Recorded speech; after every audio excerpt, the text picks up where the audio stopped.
এখন চাচ্ছি যে এটার যদি সব কিছু ঠিক থাকে তাহলে এই হেলিকপ্টারের সার্কিটটি ব্যবহার করে ইনোভেটিভ কিছু তৈরি করার।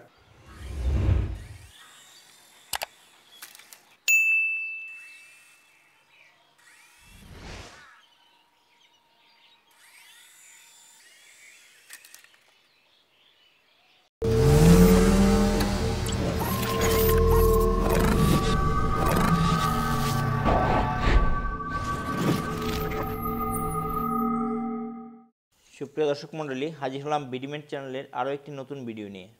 তো আমার হাতে দেখতে পাচ্ছেন একটি খেলনা হেলিকপ্টার। অনেক আগে এই হেলিকপ্টারটি ক্রয় করেছিলাম, তো সেটি আসলে আমার মনেও নেই। তো একটি জিনিস খুঁজতে গিয়ে আমি এটাকে পেলাম। দীর্ঘদিন পরে থাকার কারণে মনে হয় এটা কিছু ড্যামেজ হয়েছে। এখন চাচ্ছি যে এটার যদি সব কিছু ঠিক থাকে তাহলে এই হেলিকপ্টারের সার্কিটটি ব্যবহার করে ইনোভেটিভ কিছু তৈরি করার। যেহেতু আমার কাছে রিমোট কন্ট্রোলটিও আছে, তো এখন দেখব যে এই হেলিকপ্টারটির সার্কিট সম্পূর্ণ ঠিক আছে কিনা। তো এটিকে এখন খুলব। ওকে, এটা হচ্ছে ব্যাটারি। তো ব্যাটারির ভোল্টেজটা যদি পরিমাপ করি, ব্যাটারিটা যাচ্ছে তাই অবস্থায় আছে। তো দেখতে পাচ্ছি এর মধ্যে মরিচা পড়ে গেছে সার্কিটটার মধ্যে। তো এটি আর চালানো যাবে না। এই ব্যাটারিটাকে খুলে ফেলবো। আসলে অনেক দিন ধরে পড়েছিল, সেই কারণে হয়তো ব্যাটারিটা ড্যামেজ হয়ে গেছে। তো আমার হাতে একটি মোবাইল ফোনের ব্যাটারি আছে। এই ব্যাটারিটা এর সাথে যুক্ত করে দেখব যে সার্কিটটা ঠিক আছে কিনা।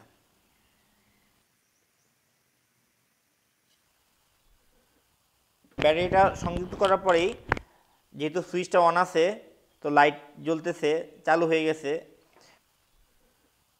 তো রিমোটটা দেখবো ঠিক আছে কিনা। তো দেখতে পাচ্ছি রিমোটের যে ইন্ডিকেটরটা আছে সেটাও ব্রিদিং করতেছে, তার মানে রিমোটটাও ঠিক আছে। মোবাইল ফোনের ব্যাটারিটা যুক্ত করার পর পূর্বে যে ব্যাটারিটা এই কপ্টারে যুক্ত ছিল সেটি থেকে 4 গুণ বেশি ওজন হয়েছে। তো আমার মনে হয় না এখন এটি নিয়ে টেক অফ বা উঠতে পারবে এই কপ্টারটি। তো তারপরও চলুন দেখি সেটা উঠতে পারে কিনা। এটা উড়ুক কিংবা নাই উড়ুক, টোটাল কথা হচ্ছে আমার যদি সার্কিটটা প্রপারলি কাজ করে সেটাই এনাফ। দেখতে পাচ্ছেন এখানে 1.5 ভোল্টের 6টি ব্যাটারি। তো এখানে তার মানে হচ্ছে 9 ভোল্টে এই রিমোটটা চলে, আর কপ্টারটি চলে হচ্ছে 3.7 ভোল্ট।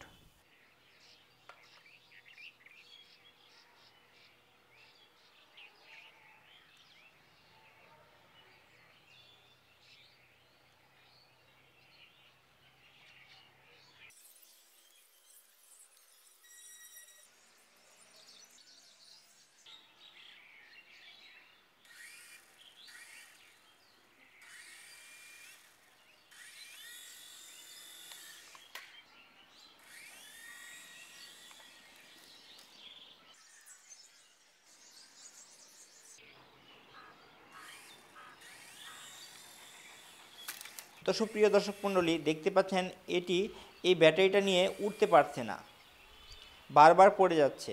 অতিরিক্ত ওজনের কারণে কপ্টারটি উঠতে পারছে না। রিমোট কন্ট্রোল ট্রান্সমিটার এবং রিসিভার সার্কিট যেহেতু ঠিক আছে, সুতরাং এটি দিয়ে 4 চ্যানেল কন্ট্রোলার হিসেবে কাজ করানো যাবে। আপনাদের কাছে জানতে চাচ্ছি যে এই ট্রান্সমিটার এবং রিসিভার ব্যবহার করে কি তৈরি করা যেতে পারে।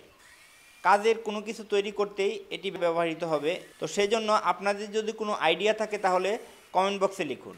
আমি চাচ্ছি যে বিভিন্ন ফসলে যে কীটনাশকটা দেওয়া হয় সেটি কিভাবে রিমোট কন্ট্রোল যন্ত্রের সাহায্যে দেওয়া যায় মানুষের স্পর্শ ছাড়া, সেই বিষয় নিয়ে আমি কাজ করতেছি।